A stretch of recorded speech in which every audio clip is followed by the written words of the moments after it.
Good evening all of you. Welcome back again. आप सबका फिर से स्वागत है मेरी एक नई वीडियो में। नाउ आप लोग ये सोच रहे होंगे कि मैं अभी हिंदी में क्यों बात कर रही हूँ इस वीडियो में।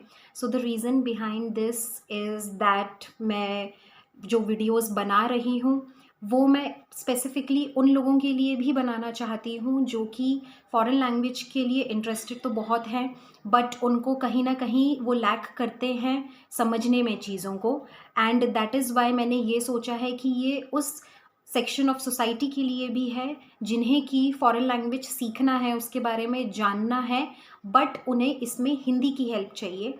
Because there is a fact that Hindi की हेल्प से काफ़ी हद तक हम इंग्लिश को समझ सकते हैं।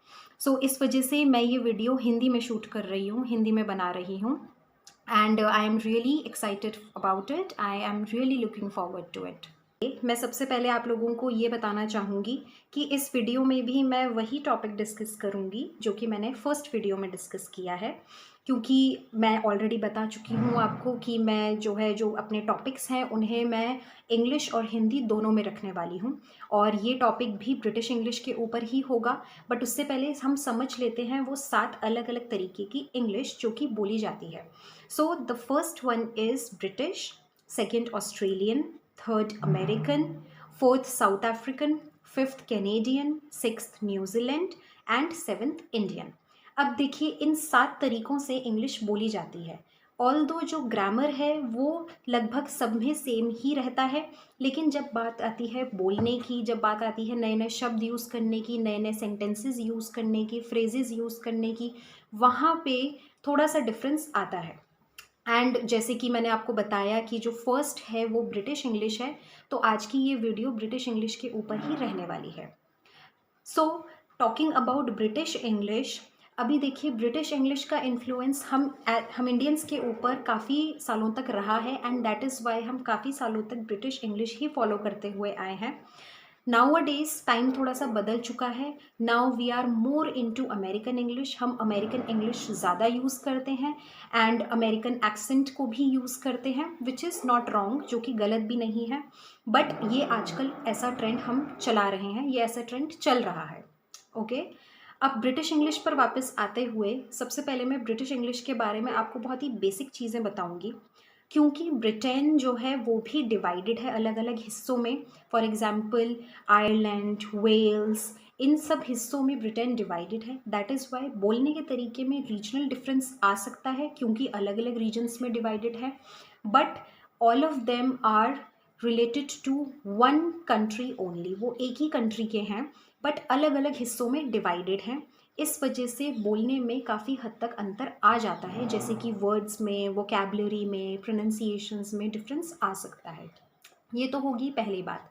दूसरी बात ये है कि स्पेलिंग्स में थोड़ा सा डिफरेंस है। फॉर एग्जाम्पल अगर हम अमेरिकन इंग्लिश की बात करें, अगर हम ब्रिटिश इंग्लिश को अमेरिकन इंग्लिश के साथ कंपेयर करें, तो वर्ड्स जैसे कि हम ऑर्गेनाइजेशन बोलते हैं ORGANIZATION, या फिर ORGANISATION। अब इन दोनों में से क्या करेक्ट है, ये ज़्यादातर लोगों का कन्फ्यूजन रहता है, बट ये कन्फ्यूजन भी आपका आज क्लियर हो जाएगा, क्योंकि जो ऑर्गेनाइजेशन ZATION है और SATION है वो दोनों ही स्पेलिंग्स करेक्ट हैं। बट सिर्फ डिफरेंस ये है कि ब्रिटिश इंग्लिश में SATION होता है और अमेरिकन इंग्लिश में ZATION होता है। तो ये तो हो गई स्पेलिंग्स के डिफरेंस की बात। नेक्स्ट बात करते हैं वोकैबलरी की। अब वोकैबलरी जो है वो थोड़ी सी डिफरेंट है अमेरिकन इंग्लिश में और ब्रिटिश इंग्लिश में। अगर हम अमेरिकन इंग्लिश के हिसाब से अपार्टमेंट बोलते हैं, जो कि हम ज़्यादातर आजकल फॉलो करते ही हैं, तो वहाँ पर अमेरिकन इंग्लिश को हम फॉलो कर रहे हैं। बट दूसरी तरफ अगर हम फ्लैट बोलते हैं, फ्लैट सिस्टम बोलते हैं, तो उसको हम ब्रिटिश इंग्लिश में यूज़ करेंगे। फॉर एग्जाम्पल अगर हमें ट्रक बोलना है तो ट्रक हम बोलेंगे अमेरिकन इंग्लिश में, बट लॉरी वर्ड यूज़ करेंगे हम ब्रिटिश इंग्लिश में, LORRY। इसी तरीके से काफ़ी सारी चीज़ों में डिफरेंसेस आ जाते हैं। ऐसे काफ़ी वर्ड्स हैं, इसके ऊपर मैं एक वीडियो ज़रूर तैयार करूँगी, कौन से ऐसे वर्ड्स हैं जो ब्रिटिश इंग्लिश में वोकैबलरी वाइज अलग चलते हैं और अमेरिकन इंग्लिश में वोकैबलरी वाइज अलग चलते हैं। फ़िलहाल ये सिर्फ एक एग्जाम्पल है जिसकी मदद से मैं आपको ये समझाने की कोशिश कर रही हूँ कि एक ही सेम चीज़ के लिए हम दो वोकैबलरी के वर्ड्स यूज़ कर सकते हैं जो कि कम्प्लीटली अलग अलग जगहों से है।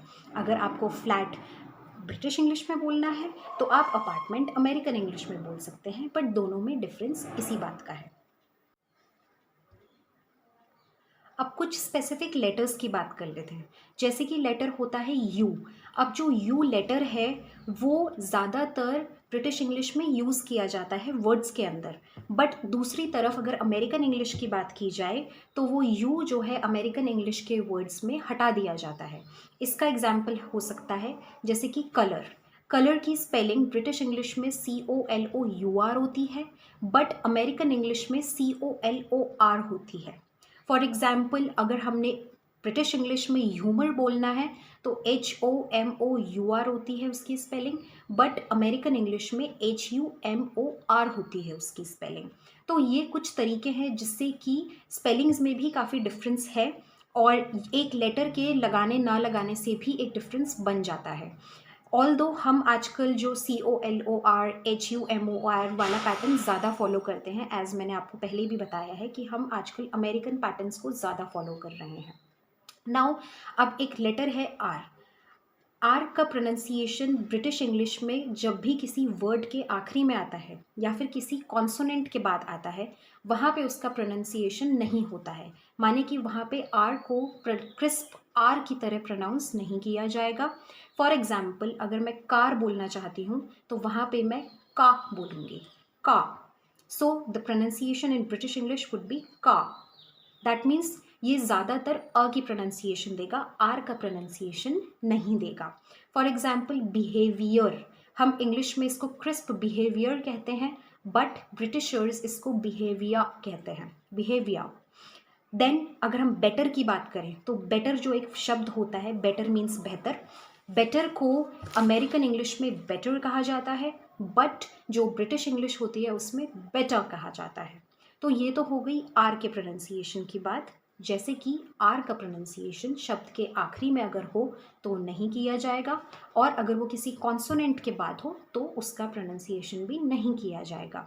अभी ये कॉन्सोनेंट्स क्या होते हैं, कुछ कुछ वर्ड्स ऐसे ज़रूर हो सकते हैं जो कि आपको कि कई लोगों को वो समझ में नहीं आ सकते हैं, उसके ऊपर मैं डिटेल में वीडियोस ज़रूर शेयर करूँगी, बट अभी इस टॉपिक को समझने के लिए आप इस तरीके से समझ सकते हैं।